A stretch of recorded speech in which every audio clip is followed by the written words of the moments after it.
여러분, 우리가 사는 이 세상은 구원받은 세상일까요? 아니면 타락한 세상일까요? 이렇게 모여서 예배를 드리는 우리는 구원을 받은 백성이지만 불행스럽게도 이 세상은 타락했습니다.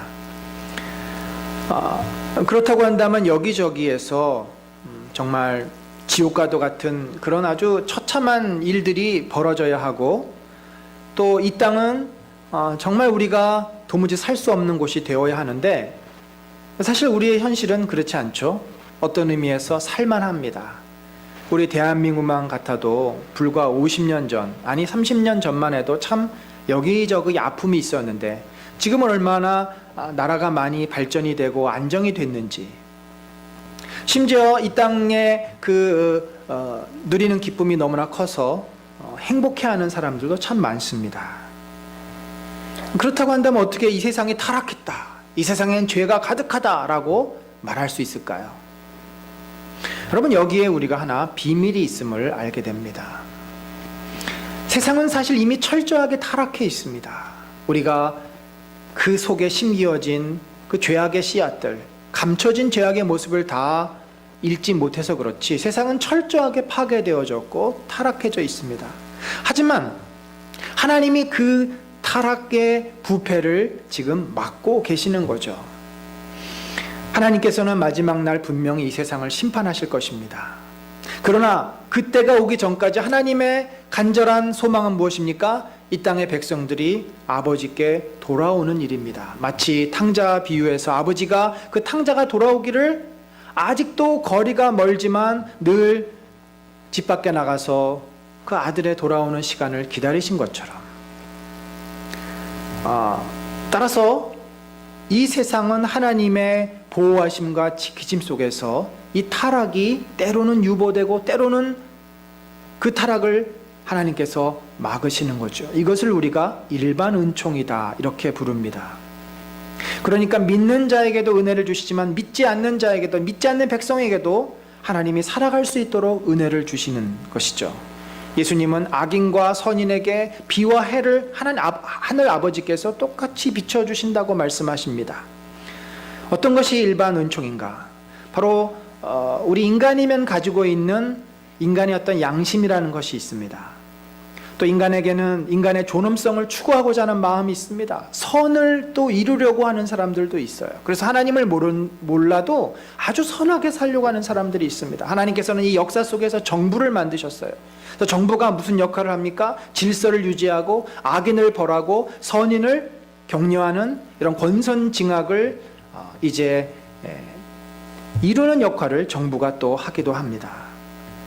심지어 하나님께서는 이 인류 역사 속에서 악이 선을 이길 때, 우리가 잘 아는 2차 대전 같은 경우라든지, 사실 2차 대전이 하나님의 놀라운 섭리가 없었더라면 독일이 세상을, 유럽을 완전히 지배했을 수도 있었습니다. 또 공산권이 세상을 지배하려고 했을 때 하나님이 또 절묘하게 역사 속에 개입하셔서 그 역사를 바꾸시기도 합니다. 수많은 인간의 그 극악한 히틀러의 인종, 이제 유태인 학살이라든지 캄보디아의 이 쿠메르루주의 킬링필드라든지, 우리가 듣기만 해도 끔찍한 그런 일들을 하나님께서 막으시고 이 땅이 그래도 인간이 살만한 곳으로 지금까지 유지해 오신다는 거죠. 바로 이것이 일반 은총입니다. 만약에 이런 하나님의 특별한 보호와 섭리가 없었더라면 이 지구는, 이 세상은 이미 오래전에 멸망하고 말았을 것입니다. 여러분, 이 세상에 죄가 이렇게 감춰져 있고 하나님께서 보호하신다고 해서 이 세상이 결코 선하게 바뀐다든지, 수많은 사상가들이 말했던 이런 이 땅에서의 어떤 완성된 그 천국 같은 곳이 세워질 것이라고 하는 상상은 할 수 없습니다. 여러분 잘 알다시피 지금 미국과 중국이 무슨 전쟁을 하고 있습니까? 총칼이 왔다 갔다 하진 않지만 지금 무역 전쟁을 하고 있습니다.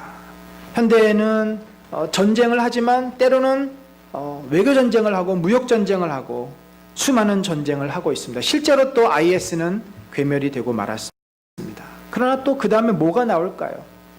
우리는 분명히 직시해야 합니다. 지금 이 세상은 타락한 세상입니다. 사회 깊숙이 그 어느 곳이라도 악은 깊게 독버섯처럼 뿌리를 내리고 있습니다. 언제든지 그것은 다시 피어오르고 그 주변을 잠식해 들어갈 수 있습니다. 지난 한 달간 이 정준영 씨와 승리 씨에 관한 그런 소식이 이 뉴스를 완전히 장악을 했습니다. 마치 그들은 사회 모든 악의 원흉처럼 사람들에게 계속 또 기자들에게 또 뉴스에 언론에 오르내리곤 했습니다. 그런데 사실 이 두 사람 또 그 주변 사람들만이 문제겠습니까? 재벌가, 정치인들, 청와대, 또 뭐 교수들, 뭐 얼마나 많은 직군에 있는 사람들이 그들이 드러나진 않았지만 얼마나 많은 죄를 짓고 그 죄를 짓고 나서 그 불안과 두려움 속에서 그들이 살고 있겠습니까?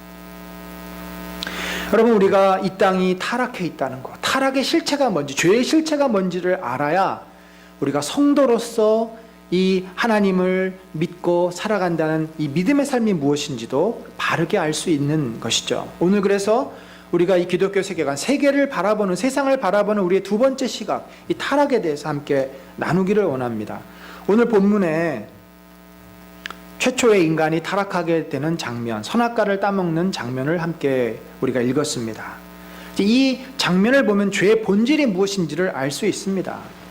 처음에 인간은 하나님께서 그들에게 모든 것을 허락하셨지만 단 한 가지만 하나님이 금하십니다. 그 한 가지는 바로 하나님의 고유 영역입니다. 동산 중앙, 중앙이 상징하는 것이 뭘까요? 인간의 삶의 가장 중심에는 하나님의 통치와 다스림이 있습니다. 하나님의 권위가 있어요. 창조주로서의 어떠한 그 권위가 있기 때문에 인간은 마땅히 창조주에게는 순종하고 따라야 되는 피조물이죠. 그 권위의 상징인 선악과, 너가 다른 것은 네 마음대로 다 할 수 있고 네가 그것을 통해서 얼마든지 너에게 준 재능대로 이 땅을 발전시키고 개발하고 마음껏 살아라. 그런데 동산 중앙에 있는 선악을 알게 하는 나무, 이것은 내가 하나님임을 나타내는 증표다. 이것을 네가 범하는 날에는 나를 도전하는 것으로 생각하고 너와 나 사이에 이 언약은 깨지고 너는 그 언약에 대한 책임을 지고 죽어야 한다라고 하나님이 최초의 아담과 언약을 맺으신 거죠. 근데 인간이 그 갖고 있는 자유의지, 인격이 너무 나간 거죠. 특별히 하와의 표현에 의하면 뱀이 그 동산 중앙에 있는 선악과를 하나님께서 먹지 말라고 그랬더냐라고 질문을 하니까 뭐라 그럽니까? 먹지도 말고 만지지도 말라고 하셨다. 만지지 말라고 한 말은 없었습니다. 이 표현에 따르면 하와는 불만이 있는 거죠. 아니 도대체 저게 뭐길래 다른 건 다 마음대로 하라 그러면서 왜 저거는 못하게 하는 거야? 인간의 이 탐심이라든지 인간의 불만은 9가지, 90가지의 허용된 것 때문에 생기는 것이 아니라 한 가지 혹은 10가지에 주어지지 않은 것 때문에 생기는 게 인간의 마음입니다. 99가지를 가져도 한 가지를 못 가지면 인간에게 불만이 있습니다. 인간이 가지고 있는 이 자유의지가 자기 자신의 한계를 넘어서는 순간입니다. 하와가 가지고 있었던 이런 불만은 곧 불순종으로 이어집니다. 뱀이 하와를 이제 속이죠.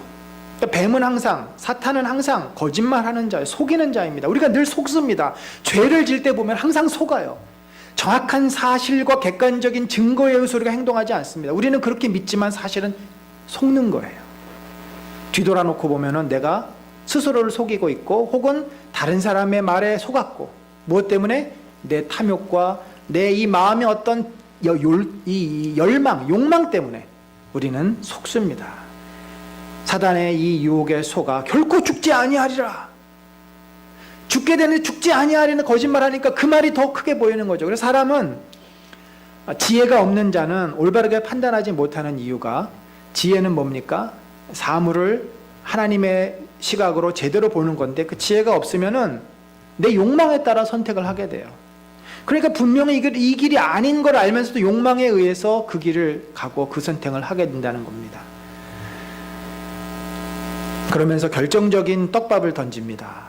너희가 사실은 그걸 왜 하나님께서 못 먹게 했냐면 너희가 그걸 먹으면 너희도 하나님이 되는 거야. 너 인간이어서 늘 하나님을 너희가 섬겨야 되니까 그게 불만이었지.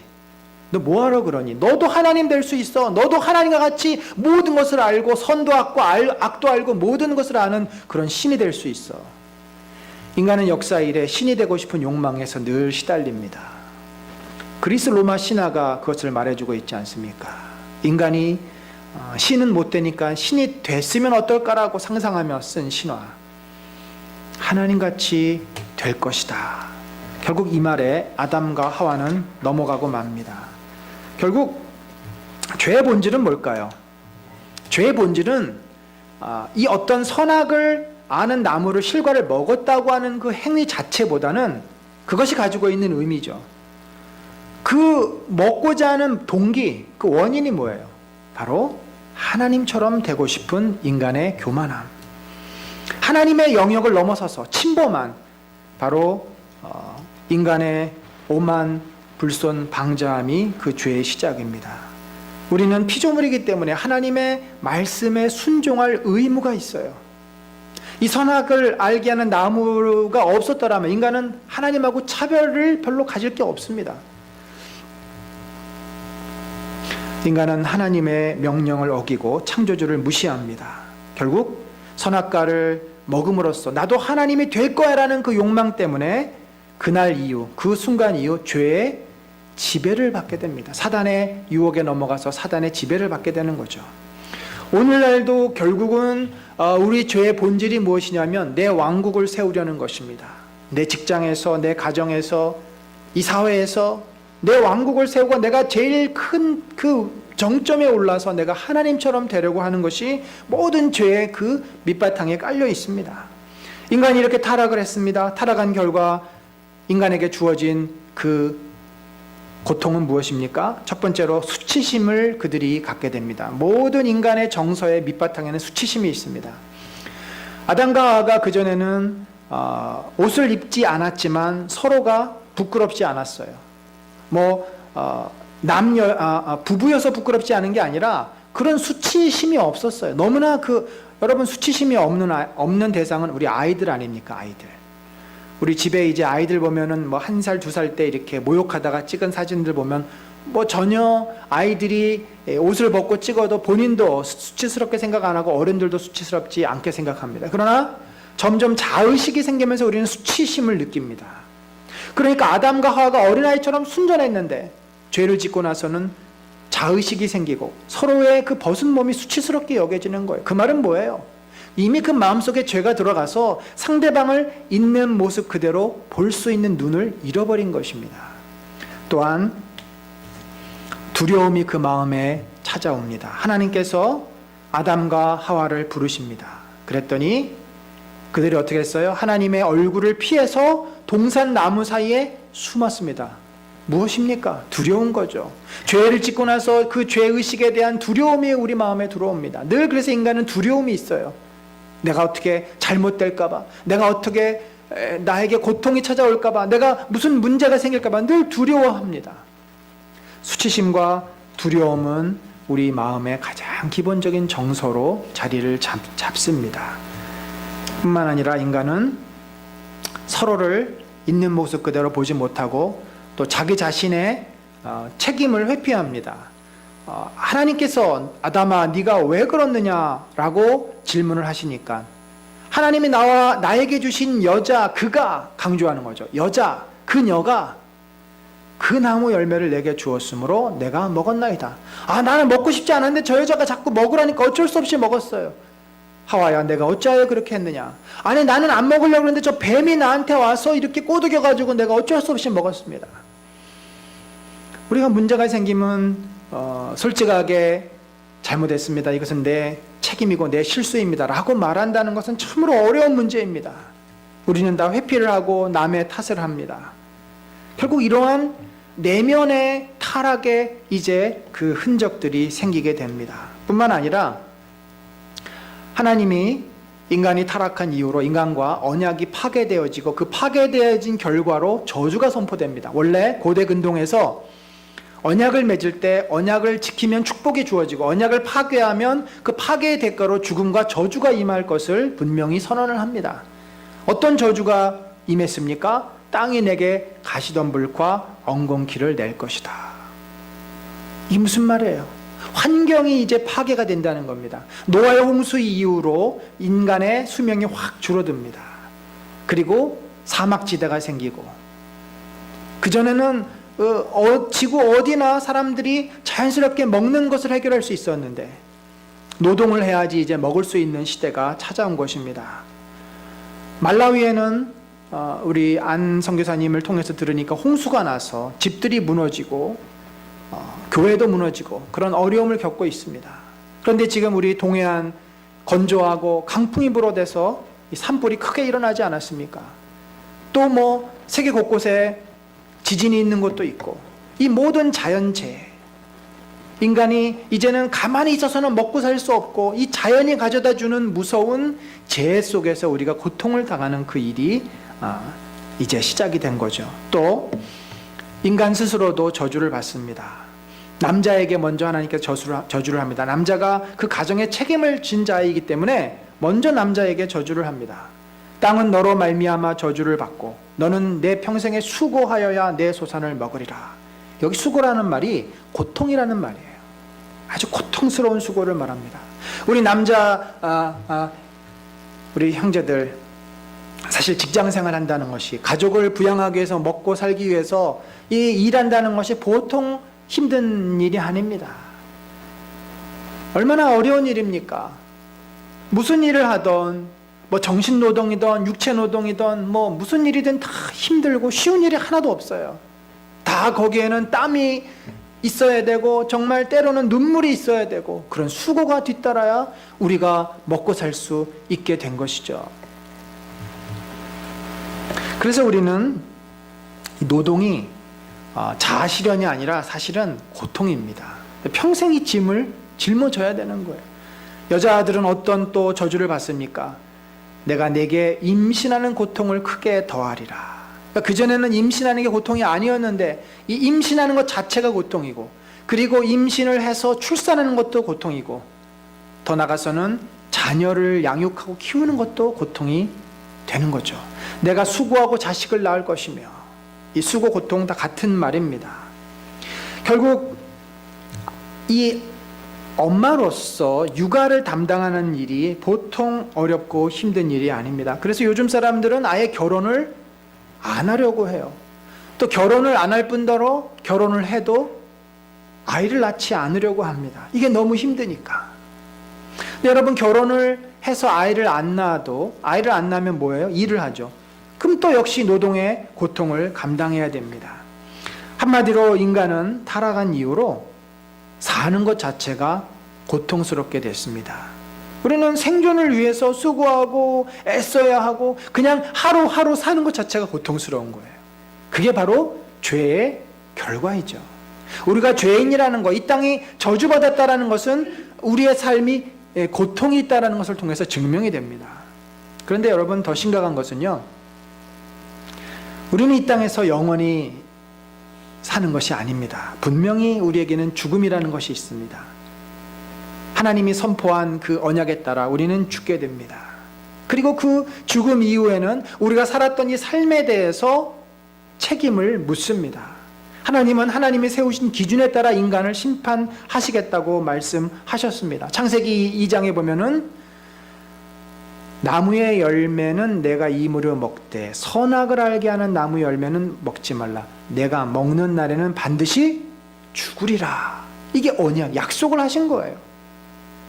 인간은 저 죽음에 대해서 너무나 가볍게 생각한 것이죠. 죽음은 무엇입니까? 분리입니다. 우리 영과 육이 분리되는 것이고, 죽는다고 우리의 존재 자체가 완전히 무로 없어지는 게 아니에요. 우리의 육신이 썩어지고 다시 분해가 돼서 화원소로 환원되는 거, 그게 육신의 죽음이고, 대신 영혼은 어떻게 됩니까? 영혼은 사라지지 않습니다. 영혼은 하나님께로 돌아가서 그 심판대 앞에 섭니다. 그래서 죽음이 고통스러운 거예요. 만약에 누구의 말대로, 안철수 씨의 말대로 그냥 죽어서 모든 게 먼지로 없어져 버린다면, 그냥 무라는 것으로 사라져 버린다면 죽음은 참 어떤 의미에서 쉬운 겁니다. 차라리 죽는 게 나을 수도 있어요. 계속 고통을 당하면서 인생을 사느니 그냥 사라지고 마니까. 그게 아니라는 거죠. 영혼은 하나님께로 가서 심판을 받게 됩니다. 이 분리, 죽음의 더 큰 고통은 뭐냐면 인간과 하나님이 분리되는 게 더 인간에게는 큰 고통입니다. 하나님께서 아담과 하와를 이제 저주하시고 심판하시는 첫 번째 심판의 시작이 뭐냐면 그들을 에덴 동산에서 내보내시는 거예요. 쫓아내시는 거예요. 그래서 인간이 최초에 살았던 에덴 동산이 지금 어디인지 모릅니다.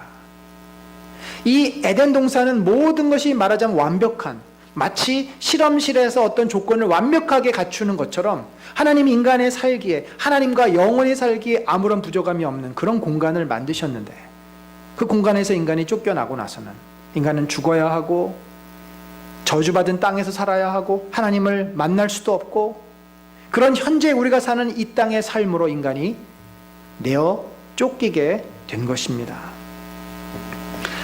그전에는 하나님의 은혜와 보호 아래 있었지만 하나님의 은혜와 보호가 벗어나 버리니까, 거두어져 버리니까 그 다음에는 누가 우리를 기다립니까? 누가 우리를 반갑게 맞이해줘요? 사탄이 우리를 맞이합니다. 인간을 지배하기 시작합니다. 그래서 하나님을 떠난 인간이 제일 먼저 하기 시작한 것이 바로 부패입니다. 썩어지는 거죠. 이제 만물의 질서가 그거잖아요. 만물의 질서는 썩어집니다. 엔트로피 법칙이라는 것이 뭐예요?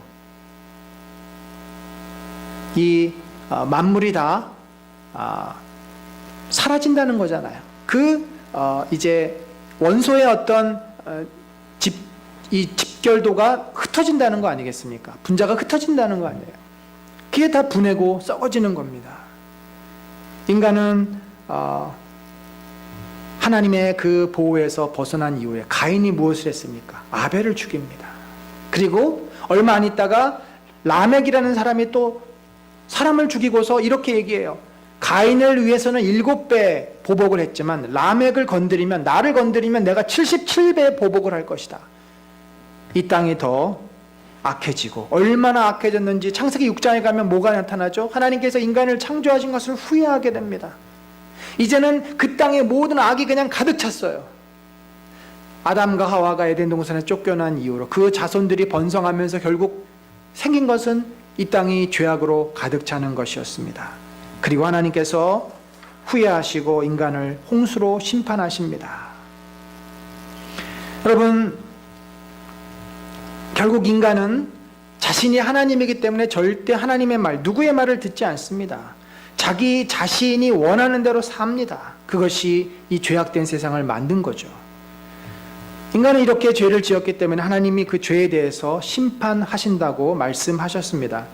제가 이 신구약 성경을 한번 찾아보니까 심판이라는 단어, 이 심판이라는 단어가 그 구약에 한 100여 번, 신약에는 한 80번 정도 나오는데, 물론 이 모든 심판이 마지막 때 심판을 말하는 것은 아닙니다. 그 중에서 이제 현재 상태에서 죄진 것에 대한 하나님의 심판을 말하는 것도 있는데, 생각보다 심판이라는 단어가 성경에 많이 나와요. 그리고 신약에서 이제 그 57번 가운데 복음서가 한 30번 정도 됩니다. 예수님이 이 심판에 대한 말씀을 참 많이 하셨어요. 여기 보면 전도서에도 하나님은 모든 행위와 모든 은밀한 일을 선악간에 심판하신다. 선한 일을 행한 자는 생명의 부활로, 악한 일을 행한 자는 심판의 부활로 나오리라. 예수님이 하신 말씀입니다. 하나님께서 생명과 심판으로 우리를, 죽은 영혼을 심판하시겠다는 거죠. 바울은 우리가 다 반드시 그리스도의 심판대 앞에 나타나게 되어 각각 선악간의 그 몸으로 행한 것을 따라 받으려 함이다. 히브리서는 우리가 잘 암송하고 있는 구절 중에 하나입니다. 한 번 죽는 것은 사람에게 정해진 것이니 그 후에는 심판이 있으리니. 계시록은 또 내가 보니 죽은 자들이 큰 자나 작은 자나 그 보좌 앞에 서 있는데 책들이 펴 있고 또 다른 책이 펴져 있으니 곧 생명책이라. 죽은 자들이 자기 행위를 따라 책들에 기록된 대로 심판을 받는다고 되어 있습니다.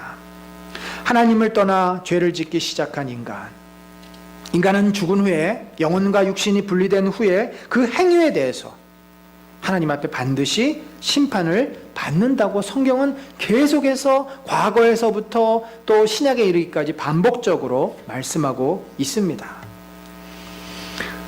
그러면 이렇게 저주받은 인생들, 그 얼마나 사는 것이 고통스럽겠습니까?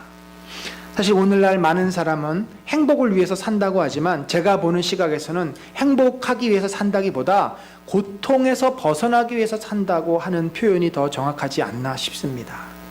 고통에서 벗어나는 순간 잠깐 행복한 것이죠. 그러나 또다시 뒤돌아서면 그 고통을 직면해야 되는 것이 인간의 삶입니다. 생존 자체가 고통이기 때문에 그렇습니다.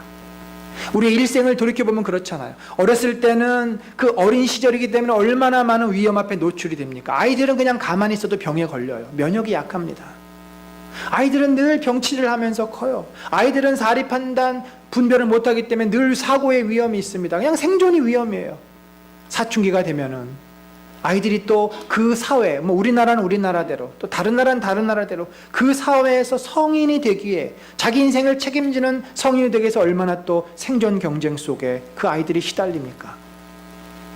성인이 되면 먹고 살기 위해서, 직장을 갖기 위해서, 직업을 갖기 위해서 또 계속해서 씨름을 합니다.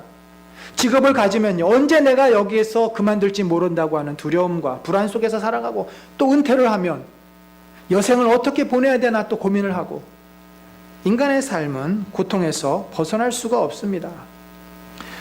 삶의 어떻게 목표가 보면요, 생존하는 것 자체가 목표다라고 볼 수 있죠. 먹고 사는 것이 너무나 힘듭니다. 늘 갈등 속에 있습니다. 그러다 보니까 사람들이 무엇을 하냐면 즐거운 것, 재미난 것, 짜릿한 것을 찾아요. 요번에 얼마 전에 계속 상영됐던 극한 직업이라고 하는 그 영화가 있습니다. 저는 보지는 않았는데 그 내용을 이렇게 보니까 도대체 이게 우리나라 관객 동원 역대 2위라는 이야기를 들었는데, 도대체 뭐가 이렇게 사람들에게 인기가 있는 영화인가? 무슨 큰 임팩트가 있는 것도 아니고 대규모 무슨 씬이 있는 것도 아닌데, 그런데 그 영화 전반에 반전에 반전을 거듭하는 어떤 코믹한 것들이, 사람들의 이 상상을 초월하는 코믹함이 그들의 마음을 즐겁게 해주고, 그것이 사람들의, 요즘 현대인들이 원하는 거 아니겠습니까? 사람들은 힘드니까 즐거운 것, 재미난 것, 짜릿한 것, 그래서 오락을 즐기고 게임을 즐기고 여행을 다니고 술에 취하고, 심하면은 도박에 빠지고 술에 중독이 되고 섹스에 중독이 되고, 그래서 이 인간이 짊어진 고통을 잊어버리려고 하는 거죠. 여러분, 이러한 불신자들의 모습, 우리가 겉만 봐서는 안 됩니다. 어떻게 보면은 참 마음에 고통이 있어요. 그 죄가 주는 고통이 늘 마음속에 있습니다. 그래서 그것으로부터 벗어나기 위해서 몸부림치고 있습니다. 참 어떤 의미에서 불쌍한 사람들입니다. 돈 많은 재벌들이라고 인생에 짐이 없겠습니까? 잘 사는 사람들은 가진 것은 많지만 그 마음에 이 허무감과 사랑받지 못하고 늘 또 자기들이 갖고 있는 것을 지켜야 된다는 그 중압감 때문에 괴로워하며 삽니다. 최고 기업의 최고 회장이 생전에 이제 늘 성접대부들 옆에 끼고 살았던 그런 모습을 보나, 그 자녀들은 또 약물을 손에서 늘 떠나지 못했던 모습을 보면은 참 안타깝지, 얼마나 우리가 안타까운 마음을 갖게 됩니까? 그러나 우리 구원받은 자의 삶은 다릅니다.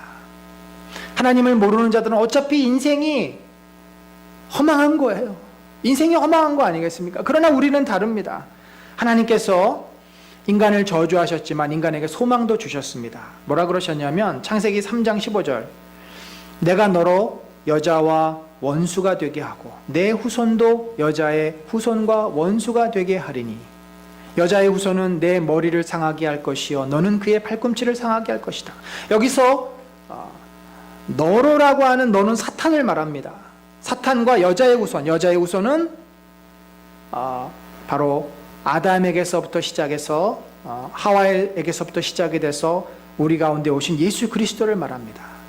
예수 그리스도께서 내 머리를 상하게 할 것이요 십자가에 예수님이 죽으심으로 그리고 부활하심으로 사탄은 결정타를 얻어맞습니다. 사탄은 그러나 예수님의 발꿈치는 중요한 데죠. 아킬레스건이라고. 그러나 생명에 지장을 주지 않습니다. 예수님을 지옥에 떨어뜨리는 고통을 주었지만 예수님은 그 고통을 이기고 부활하셨습니다. 이러한 원시복음이라 그러는데, 최초의 복음을 통해서 하나님은 우리에게 복음을 주셨고 친히 예수 그리스도께서 오셔서 우리를 부르시고 구원해 주셨습니다. 그래서 요한복음 5장 24절 4절 우리 중요한 말씀이기 때문에 같이 한번 읽어봅니다. 시작. 내가 진실로 진실로 너희에게 이르노니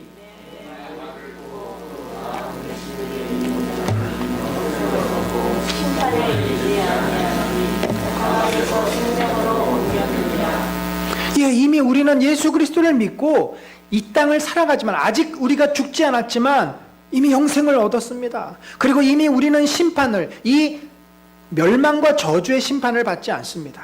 우리는 그 심판에서 면제된 자들입니다. 이미 구원받은 자들입니다. 그래서 우리는 이 저주와 심판의 두려움에서 벗어난 참으로 복된 자들입니다.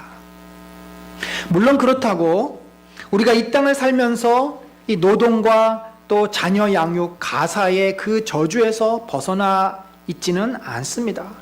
우리 역시 인생을 살아가면서 수많은 고통과 어려움을 감당해내야 합니다. 똑같이 세상 사람들하고 똑같이 이 삶의 고통을 같이 우리는 겪고 있어요. 그걸 우리가 하나님의 자녀인데 하나님 날 왜 이렇게 축복해 주시지 않지라고 생각해서는 안 됩니다. 우리가 타락한 세상 속에 살아있기 때문에 그 고통을 같이 느끼는 것입니다. 그러나 우리가 세상 사람들과 다른 점이 있는데 그것이 무엇입니까? 불신자들은 자기의 힘으로 그 고통을 이겨내야 돼요. 자기의 힘으로 생존해야 돼요. 아무도 그들을 도와주는 자가 없습니다. 그래서 철저하게 자기 중심적일 수밖에 없어요. 그런데 우리는 우리를 도우시는 하나님이 있고 우리를 책임지시는 아버지가 있기 때문에 우리는 서로 사랑하면서 사는 것이 가능한 자들입니다. 여러분 그 원리를 아셔야 돼요. 그런데 우리가 서로 사랑하도록 부르심을 받았는데 서로 사랑하지 않고 나를 주장하면 하나님의 도우심을 경험 못하는 거죠. 그러니까 세상 사람들처럼 삶의 방식이 그렇게 된다는 겁니다. 세상 사람들은요 만나를 몰라요. 만나가 뭔지도 모릅니다. 세상 사람들은 그저 풍년이 들면 많은 것을 모아가지고 흥청망청 하다가 흉년이 들면 그 절망과 두려움에 좌절하고 맙니다. 그런데 우리는 만나를 압니다. 비가 오나 눈이 오나 언제나 먹이시는 하나님의 은혜를 압니다. 그래서 우리는 어떤 상황 속에서도 하나님이 우리를 도우시고 보호하심을 믿기 때문에 우리가 세상 사람들처럼 그렇게 두려워하고 낙심하고 좌절하지 않고 살아갈 수 있는 거죠. 그리고 우리는 어떠한 고통이 있어도 그 고통을 하나님께 가지고 갑니다. 사실 세상 사람들은 고통스러우면 고통을 피하는 대안을 찾습니다. 아까 말씀드렸던 우리 남자들이 가장 보편적으로 찾는 대안이 뭐예요? 술이고 또 뭔가 하여튼 이 힘든 상황, 스트레스에서 벗어나기 위해 뭔가를 찾아요. 근데 우리는 그 고통의 순간에 그것이 우리에게 진정으로 고통을 해결해 주지 못하다는 걸 알기 때문에 그 고통의 순간에 어디로 갑니까? 하나님께로 갑니다. 여러분 그래서 고통은요 어떤 의미에서 오히려 우리에게 복입니다. 우리가 인생이 고통스럽지 않으면 인생이 힘들지 않으면 결코 하나님 앞에 진실한 마음으로 간절한 마음으로 나가기가 어렵습니다. 고통스럽기 때문에 힘들기 때문에 우리가 기도하게 되고 하나님의 은혜를 구하게 되고 그래서 그 속에 하나님의 도우심과 역사를 경험하게 되죠. 우리가 고통스러운 순간에도 하나님을 찾을 수 있으니 감사하고 또 하나님께서 우리를 도우셔서 그 고통에서 벗어나게 하시니 이 또한 얼마나 감사한 일이 아니겠습니까? 이것이 우리가 불신자들과 참으로 다른 인생을 사는 모습입니다. 한 가지 더 있습니다. 불신자들은요 먹고 사는 것이 전부예요. 그래서 인생은 자기의 신은 배다라고 바울이 말하는 것처럼 이 세상 사람들의 최고의 가치는 잘 먹고 잘 사는 거예요. 그거 이상 행복이 없습니다. 그러나 우리는 잘 먹고 잘 사는 것으로 인생의 가치를 찾지 않습니다. 하나님께서 우리에게 주신 사명이 있어요. 그 사명을 내가 깨닫고 그 사명대로 살 때 우리의 인생은 참으로 복되고 가치 있는 것이죠. 말씀을 맺겠습니다. 여러분 우리가 이 타락이라고 하는 주제를 통해서 분명히 몇 가지 사실을 확신하고 그걸 붙잡아야 됩니다. 첫째로 온 세상은 죄와 타락으로 물들어 있다. 죄가 가득 차 있다. 그래서 타락한 세상임을 우리가 분명히 깨닫고 직시해야 합니다. 정치, 경제, 교육, 문화, 우리 사회 어느 곳이든지 타락한 인간이 있고 그들 때문에 죄가 가득 차 있다는 것을 기억하십시오. 따라서 이 땅에서는 어떠한 선과 정의를 우리가 기대할 수 없습니다. 어떤 정부가 일어나도 물론 조금 더 나아질 수는 있어요. 그러나 궁극적인 정의는 실현할 수가 없습니다. 예수님이 왜 제자들이 하나님의 나라가 언제 임하겠습니까? 언제 이 땅에 하나님의 나라가 임하겠습니까? 라고 말했을 때 하나님의 나라는 이 땅에 속한 것이 아니라 라고 한 이유가 뭡니까? 마지막 심판 때가 오기 전까지 세상은 완전히 거룩해질 수가 없습니다. 두 번째, 그 결과로 죄가 이렇게 가득하기 때문에 온 땅은 고통을 당하고 있습니다. 죄가 있다고 하는 증거는 고통이 있다고 하는 거죠. 고통이 있는 곳에 그 원인은 항상 죄입니다. 사람들은 이기심과 탐욕과 정욕으로 악독과 불의로 많은 사람에게 고통을 줍니다. 우리가 잘 아는 5.18 민주화 운동을 통해서 얼마나 많은 사람이 고통을 당했습니까? 또 세월호 사건을 통해서 얼마나 많은 사람이 고통을 당했습니까? 한마디로 가진 자와 힘 있는 자들은 계속 자기들의 기득권을 유지하기 위해서 편법, 불법, 합법을 가장한 온갖 비리를 저지르고 있습니다. 인간의 역사, 한국만이 아니라 미국, 어느 곳인지 비슷합니다. 그럼 우리가 어떻게 살아야 되겠습니까? 이 죄악이 가득한 세상에서 우리가 어떻게 살아야 되겠습니까? 여러분, 우리가 하나님의 성도로서 깨어있지 않으면 나도 모르게 이 죄악된 세상에 빨려 들어갑니다. 그들이 갖고 있는 힘이 강력해요. 여러분, 우리가 죄악에서 벗어나 그러면요, 그들의 그 유혹 앞에 빨려 들어가면 우리는 뭘 당합니까? 결국 우리도 고통을 당하는 거예요. 고통을 당하게 돼 있습니다. 성도가 당하는 많은 고통은 사실은 내 죄 때문에 당하는 고통이 많아요. 우리가 죄악에서 벗어나 평안한 가운데 살 수 있도록 기도해야 되지 않겠습니까? 하나님의 특별한 은혜, 하나님의 보호하심을 늘 우리가 구해야 합니다. 예수님의 말씀처럼 세상을 살아가면서 뱀처럼 지혜롭고 비둘기처럼 순결하게 해달라고 기도해야 되는 거잖아요. 우리의 주기도문 뒤에도 시험에 빠지지 않고 악에서 구해달라고 우리가 기도해야 하라고 하지 않습니까? 세상 속에서 그 죄를 이길 수 있는 지혜와 성령의 힘을 달라고 우리가 기도하고 늘 깨어서 그렇게 세상을 바라보며 영적으로 살아야 할 줄로 믿습니다. 마지막으로 우리가 꼭 기억할 것이 있습니다. 저주받은 자들을 외면치 마십시다. 여러분, 불신자들 겉으로 저들을 평가하고 판단하지 마세요. 어느 집 보니까 애들 공부 잘해가지고 아무 걱정 없고, 어느 집 보니까 늘 승진하고 회사에서 인정받는 사람이 아무 걱정 없고, 아닙니다. 겉으로 보여진 모습이 전부가 아니고 그건 일부에 불과해요. 저들의 마음속에는 수많은 아픔과 갈등과 고통 때문에 괴로워하고 있고 울고 있습니다. 우리가 그들을 불쌍히 여겨야 됩니다. 하나님께서 왜 우리를 먼저 부르셨습니까? 왜 먼저 우리를 구원하셨습니까? 우리가 잘난 것이 있어서입니까? 우리가 자격이 있습니까? 아닙니다. 그가 누구이든지 하나님께서 그를 먼저 부르셨다면 그를 통해서 그 주변에 있는 죽어가는 영혼들, 불쌍한 영혼들을 돌아보라고, 그들에게도 예수 그리스도의 구원의 이 메시지를 전하고 그들도 하나님의 이 은혜 앞에 나오도록 우리를 먼저 부르신 것이죠. 사랑하는 성도 여러분, 이 죄악이 가득한 세상을 살면서 낙심하지 마시고 하나님을 의지하고 예수 그리스도를 붙잡고 믿음의 사람으로 참 씨름도 필요하고 갈등도 필요하지만 그렇게 견디면서 은혜 가운데 삽시다. 그리고 늘 내 마음 한편에는 주님을 모르는 자들을 향한 안타까운 마음으로 그들을 위해 기도하고 그들을 향해서 다가서고 그들을 주께로 인도할 수 있는 열린 마음, 사랑의 마음을 품고 이 땅을 살아가는 저와 여러분 되시기를 간절히 축원합니다.